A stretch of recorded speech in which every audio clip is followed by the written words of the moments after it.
Bonjour, bienvenue à cette sixième retraite, neuvième entretien, dernier entretien.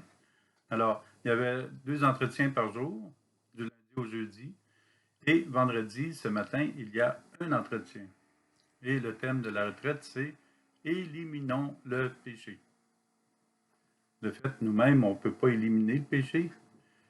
On doit toujours passer par la grâce de Dieu, le laisser entrer, le laisser nous transformer, le laisser débloquer, le laisser guérir. Hein, Jésus miséricorde qu'on voit sur l'image.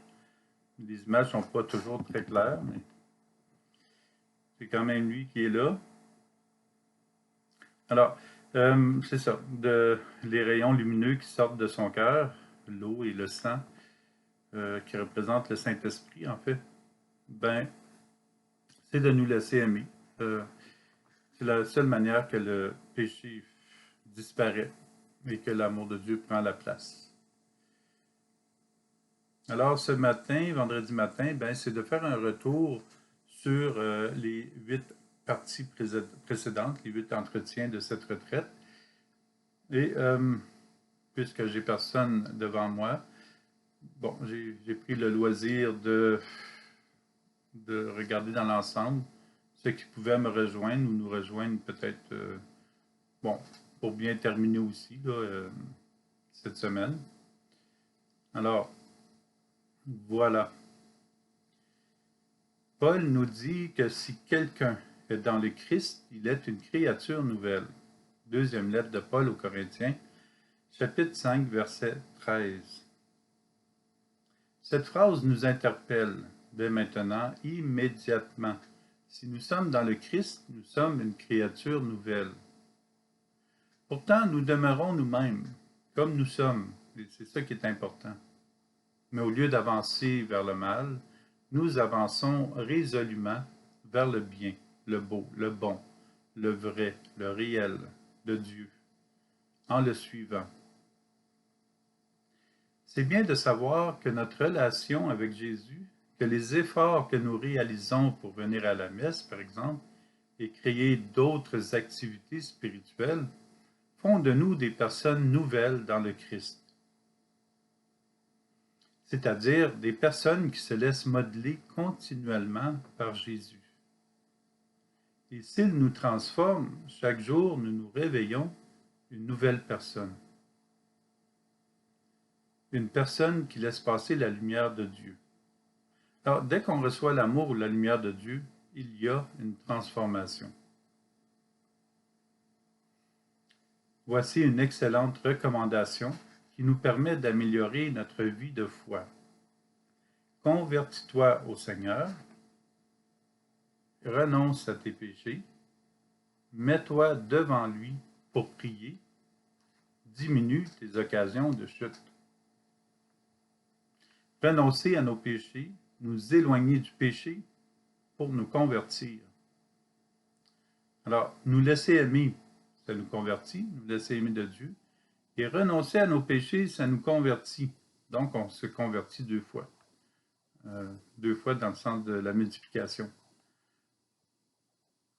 Chaque jour, nous sommes invités à méditer profondément sur notre vie, chaque soir, afin de repérer les différents mouvements qui accompagnent le péché que nous avons fait pendant la journée. Puis, graduellement, nous cherchons avec persévérance à réduire la quantité de nos péchés avec l'aide de l'Esprit Saint. Il va nous éclairer sur ce qu'on fait de moins bien. Et on ne reste pas dans ce qu'on a fait de moins bien. On ne se tape pas sur la tête, on le donne à Jésus. Ensuite, il nous est recommandé de nous placer devant Dieu pour prier. Cela nous aide à voir clair. La lumière du Saint-Esprit éclaire les recoins de notre existence et nous permet de trouver où nous péchons davantage afin de libérer notre mémoire de virus malsains. Cette phrase se termine par « diminue tes occasions de chute ». Chuter est le lot de tous, mais soyons tout de même attentifs à ne pas nous laisser tenter au point de chuter à nouveau dans quelque chose de nouveau ou dans quelque chose de pire. Dieu est avec nous. Il nous invite à lui remettre nos péchés, afin de nous améliorer, de faire notre possible, de jour en jour, jusqu'au moment ultime de notre vie totale en Dieu. Nous souhaitons tous que cette union avec Dieu soit la plus totale. Un pas à la fois, FOI, un pas à la fois, nous gravissons la montagne de la foi et nous laissons derrière ce qui nous retient, de ce qui peut nous détourner et redescendre vers le mal.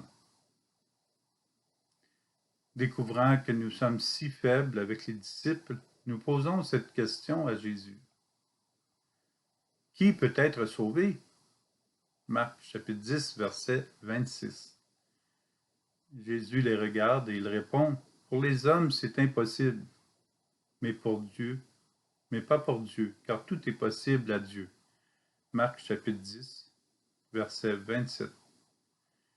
Pour les humains, c'est impossible.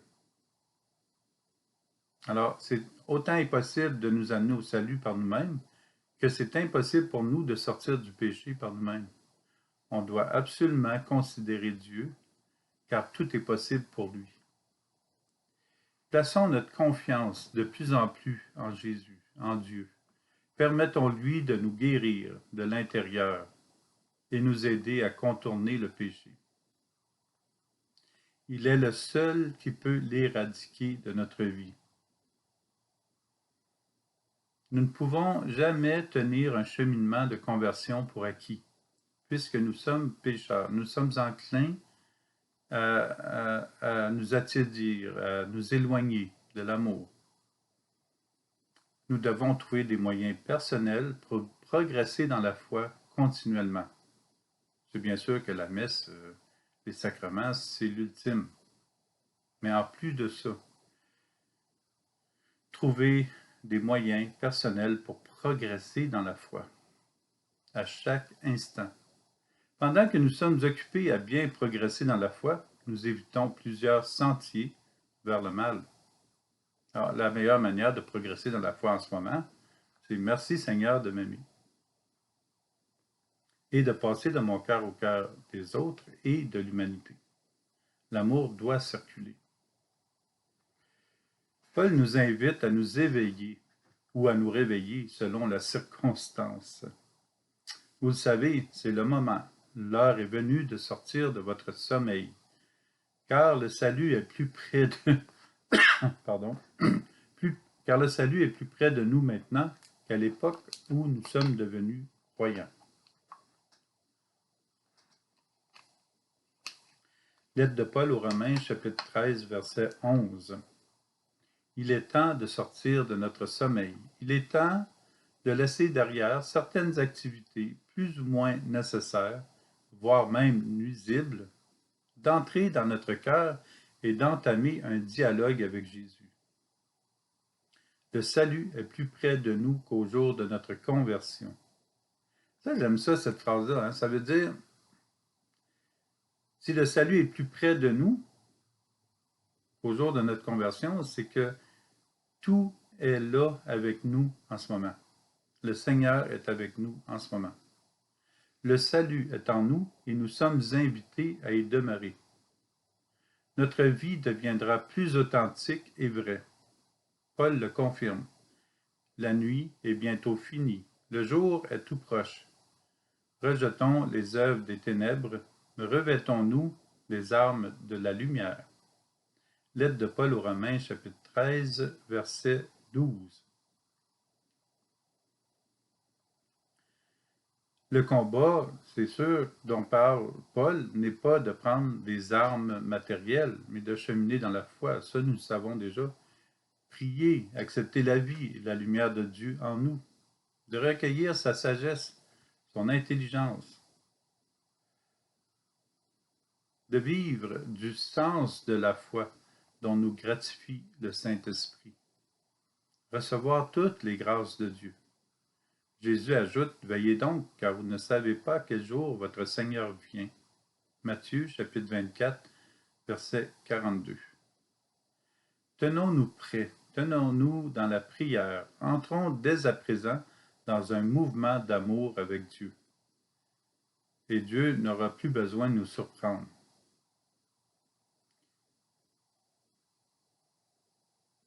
Parce que on va avoir pris connaissance, on va avoir pris conscience que Dieu est avec nous à chaque instant. Il est toujours là dans notre cœur. Mais est-ce que nous l'accueillons vraiment? Saurions-nous le reconnaître? Continuons de marcher avec Jésus pour mieux le connaître, pour devenir nous-mêmes plus incarnés dans la réalité humaine dans laquelle nous sommes. Devenir plus incarnés dans la réalité humaine comme Jésus s'est incarné en elle, dans l'humanité. Pour continuer notre marche, lisons ceci. Appelez le bonheur sur Jérusalem. Paix à ceux qui t'aiment. Que la paix règne dans tes murs, le bonheur dans tes palais. Psaume 121, versets 6-7. Que la paix du Christ règne en nos murs, en notre cœur, en notre corps, en notre âme, en notre esprit. Que la paix du Christ règne, que ton règne vienne, Seigneur. Revisitons les jours d'allégresse de notre première conversion. Revenons de tout cœur dans la grâce du premier instant où nous avons décidé de placer nos pas dans ceux de Jésus. La première rencontre avec Jésus contient tout ce dont nous avons besoin pour revenir le visiter constamment. Et réjouissons-nous et émerveillons-nous de chaque moment passé avec Jésus. Esprit Saint, mets en nous ton esprit de vérité, c'est-à-dire nous accueillons en ce moment ton esprit de vérité, ton esprit de paix, ton esprit d'amour. Conduis-nous pas à pas en Jésus vers le Père. Nous ne voulons pas lâcher ta main. Jésus incite les personnes à vivre une vraie foi, une vraie conversion. Nous pouvons offrir du matériel, danser, offrir toutes sortes de choses, courir dans tous les sens et passer à côté de l'essentiel. Qu'est-ce qui nous retient? Vers quoi, vers qui courons-nous? Quelles illusions s'accrochent dans notre dos et ajoutent une lourdeur à notre avancement, au point de nous retrouver essoufflés et frôler le désespoir? Nous ressentons parfois le désespoir à travers tout ce qui peut retenir notre vie. La peur, la crainte, les angoisses, l'inconnu du futur. Mais Jésus continue d'entrouvrir un chemin d'espérance pour nous. Il y a un passage à réaliser avec Jésus entre nos détresses et la joie. Prenons le temps de tout remettre à Jésus, puisqu'il nous connaît. Tu as sondé mon cœur, mon Dieu. Tu me connais. Psaume 139, verset 23. C'est poétique, hein? C'est dans un psaume. Tu as sondé mon cœur, mon Dieu, tu me connais. Mais sonder, Dieu, de fait, hein, c'est plus rapide que ça. L'amour, c'est ça, c'est en ce moment. Alors Dieu, en ce moment, il sait tout. Alors, il n'y a pas besoin vraiment d'aller fouiller, aller sonder. C'est encore plus précis que ça. En ce moment, il est avec nous. En ce moment, il sait tout. Alors, tu as sondé, c'est plus poétique, là. Oui, Jésus, tu me connais. Tu verses ton amour en moi pour que je plonge et pour me garder éloigné du rivage des désolations. Jésus veut remplacer le vide par sa présence. Accueillons-le, tout simplement.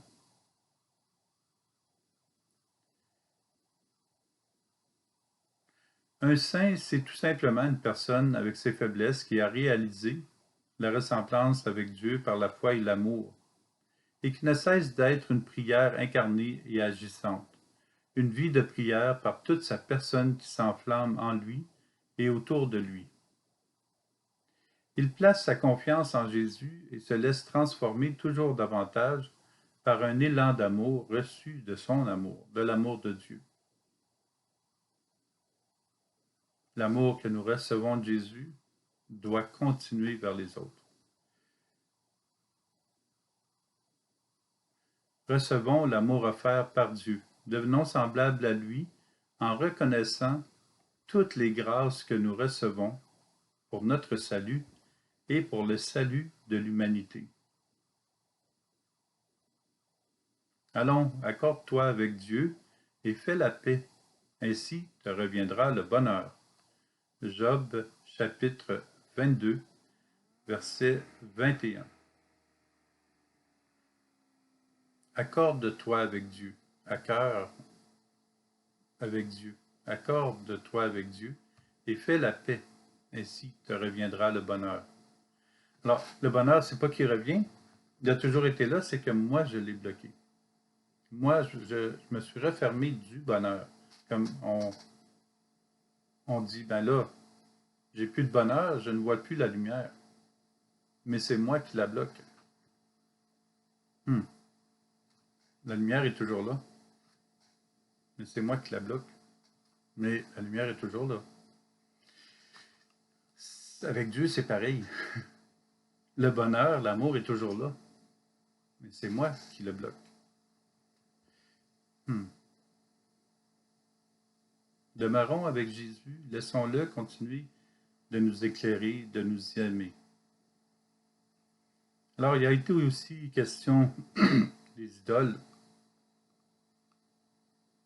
Les idoles, le veau d'or que Nabucodonosor a fait sculpter dans du métal pour son orgueil et son égoïsme. Alors, tout ce qui est veau d'or, idole, a de l'orgueil et de l'égoïsme derrière. Il y en a plein d'idoles. Vous pouvez regarder autour de vous. En vous, il y a plein d'idoles qu'on s'est fait. On peut même idolâtrer un parent, un frère, une sœur, en se disant, ils sont meilleurs que moi. Eux, ils ont tout de Dieu. Mais là, on en fait une idole. Au lieu de dire, ben moi aussi, j'ai tout de Dieu, puis lui, il va me guider comme moi, j'ai besoin d'aller. Lui, il va m'amener où j'ai besoin d'aller. Il va me guider là où je dois aller. Mais non, nous regardons vers les autres. Comment ça, cette personne a le plus que moi? Mais en réalité, j'ai autant qu'elle, c'est juste que j'ai bloqué et je ne permets pas à Dieu de développer les charismes, les dons, toutes les grâces qu'il a mis en moi. Alors ça, c'est... Je fais toutes sortes de petits veaux d'or autour de moi qui n'ont pas de...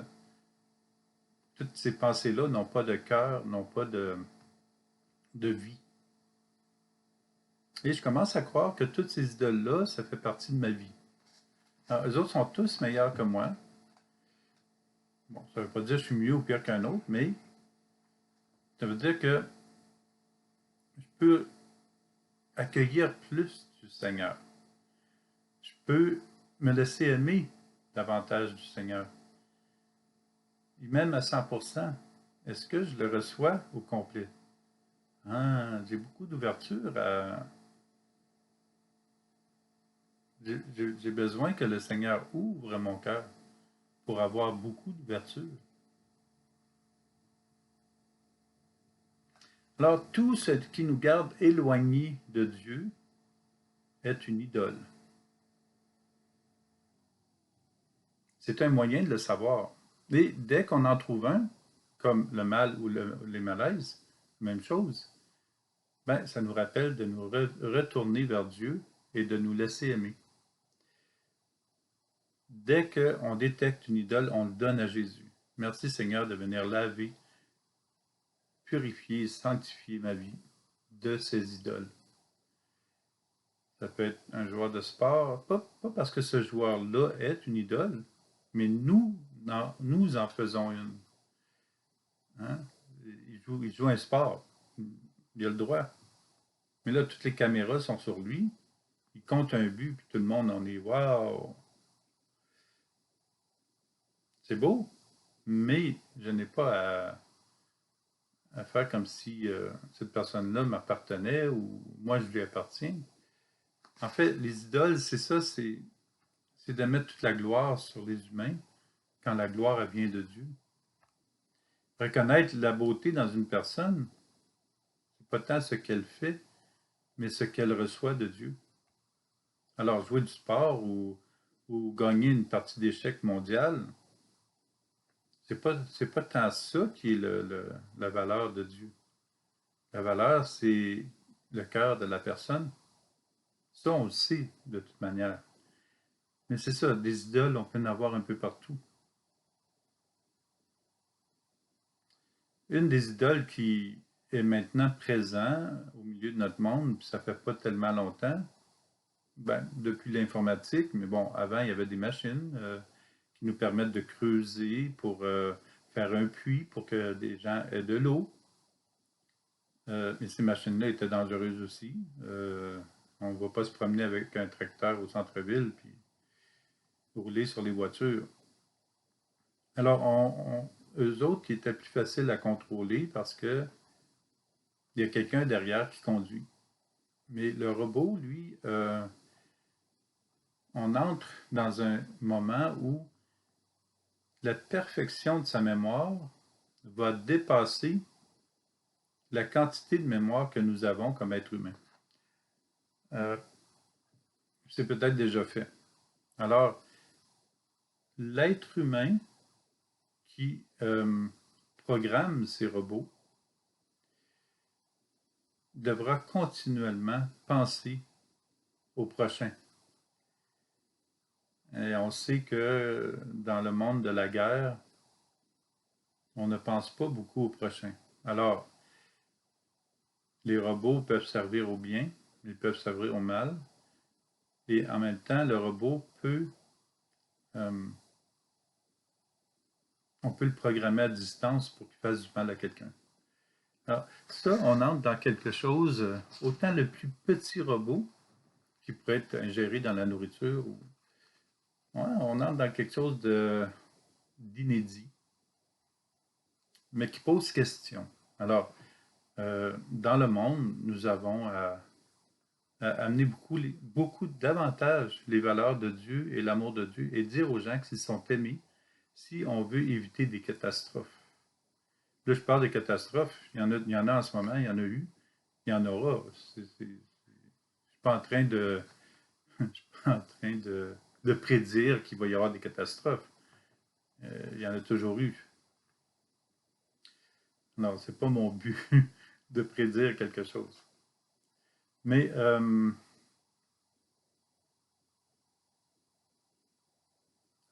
pour ce qui est du robot, c'est que le danger, c'est qu'ils deviennent tellement performants au niveau de la mémoire qu'ils vont pouvoir faire leur propre monde. Et c'est là que la science se pose la question, est-ce que ça va aller trop loin? On ne sait pas. Hein, c'est vraiment, là, en 2021, au mois d'août, euh, on ne sait pas jusqu'où ça va aller. Non, on verra. Mais moi, je suis persuadé que si on permet à l'amour de Dieu de passer davantage de notre cœur au cœur des autres, nous allons voir un monde transformé au point où les robots vont aider tout le monde. Les programmations que nous en ferons sera pour aider l'humanité à avancer, surtout dans l'amour de Dieu. Alors, si nous continuons à permettre à l'amour de Dieu de passer de notre cœur au cœur des autres, nous sommes dans la bonne voie, V-O-I-E. Et nous permettrons aux personnes de notre génération de grandir dans la foi et de vouloir faire la volonté de Dieu et de l'annoncer aux autres, de se laisser aimer.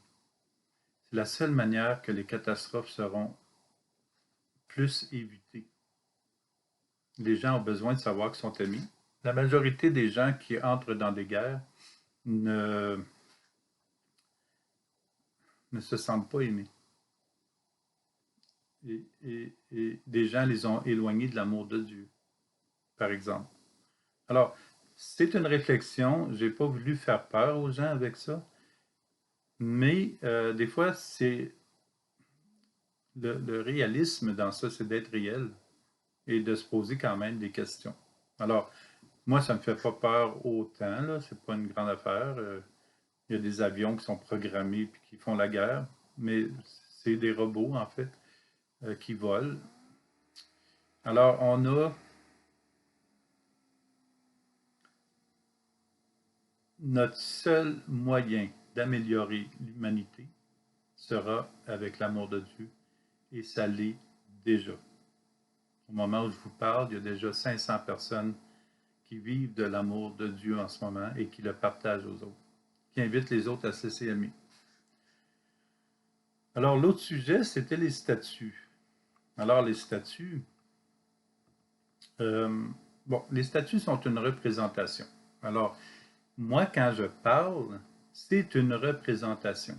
Si je dis Dieu est amour, c'est une représentation de Dieu qui est plus loin. C'est pas Normand qui le dit. Ça représente Dieu. Quand je dis Dieu est amour. Alors, c'est l'équivalent d'une icône. C'est l'équivalent d'une statue. Alors, grâce à l'Eucharistie, nous dépassons le matériel pour reconnaître Dieu qui nous aime et qui a aimé cette personne pendant sa vie. Personne qu'on sculpte dans une statue, qu'on en fait une statue. Alors, cet amour de Dieu qui passe à travers Marie, par exemple, la mère de Jésus, qui a enfanté Jésus, qui a dit oui à Dieu, elle nous donne l'exemple de dire oui à Dieu et de permettre à Dieu de vivre en nous. Alors là, je ne parle pas de Marie, je parle de Dieu qui passe par Marie et la grâce de Dieu qui a amené Marie à dire oui. Alors, c'est ça qui est très, très intéressant et très beau. C'est qu'une représentation ou une image de nos parents, c'est de reconnaître la beauté de Dieu dans nos parents qui nous l'ont transmis. Ils nous ont transmis la beauté de Dieu. Transmis. Alors, on est humain, on est visuel, quand on a la grâce de voir, la grâce de pouvoir avoir la vue. Et l'image, quand je regarde Marie, je vois Dieu, je vois Jésus. Alors, c'est ça, hein? L'Eucharistie nous permet d'entrer dans le cœur, dans la réalité de Dieu. Et c'est ça qui est impressionnant. Alors, on dépasse le petit pain parce que Dieu est ce pain. Donc, qu'on appelle hostie consacrée, Eucharistie. Alors, c'est comme pour l'idole tantôt de Nabucodonosor. Si on est orgueilleux puis on prend l'image pour une idole, là, on a un problème. Mais si on est capable d'aller vers Dieu avec cette image-là, ben là, c'est bon. Alors, Dieu avait demandé à Moïse d'ériger un serpent d'airain de métal dans le désert pour que les gens qui ont été mordus par un serpent puissent être guéris. Alors, mais la représentation nous amenait à Jésus sur la croix. C'est grâce à Jésus sur la croix que nous sommes guéris. Alors, on a la représentation du corps de Jésus sur la croix, mais on dépasse grâce à l'Eucharistie qui nous entre dans la réalité de Dieu.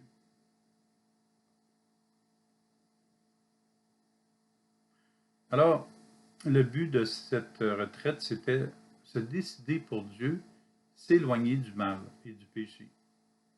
C'est prendre la route qui nous conduit au cœur de Dieu. Et quand on permet à son amour de passer dans notre vie jusqu'au cœur des autres, Dieu guérit la blessure. Il passe par la blessure que nous avons pour nous guérir. Il passe par ce qui est bloqué pour nous débloquer. Alors, plus on permet à cet amour-là de circuler, moins il y a de danger dans le futur ou même dans l'immédiat. On va en avoir encore, mais plus il va y avoir de gens qui vont permettre à l'amour de Dieu de circuler. Et pour moi, c'est un acquis. Pour moi, c'est une réalité. Et je dirais même la vérité. Que si le moment que tout le monde se laisse aimer de Dieu et laisse circuler son amour, il se passe quelque chose dans la vie de chaque personne, dans l'humanité et en moi. C'est certain. Contrairement à tous les blocages qu'on aurait, puis là, on s'éloigne de Dieu. Là, on ne peut pas participer. On se bloque de participer à l'amour de Dieu. Tandis que nous laisser aimer de Dieu, à chaque fois que j'y pense, il m'arrive de quoi? À chaque fois, il y a quelque chose qui se transforme en moi. Et l'Eucharistie, j'en ai parlé dans un des entretiens, l'Eucharistie, c'est le sommet. C'est Dieu lui-même au cœur de notre monde, dans le moment présent. Le repas qu'il a eu avec ses apôtres est le même repas qu'en ce moment. Parce qu'il n'y a pas de temps pour Dieu. Dieu est dans l'éternité, il est dans le moment présent. L'amour, c'est dans le moment présent. Nous sommes dans le moment présent. Nous ne sommes pas dans le passé ni dans le futur. Nous sommes là en ce moment. Dieu est là en ce moment. Merci Seigneur de m'aimer.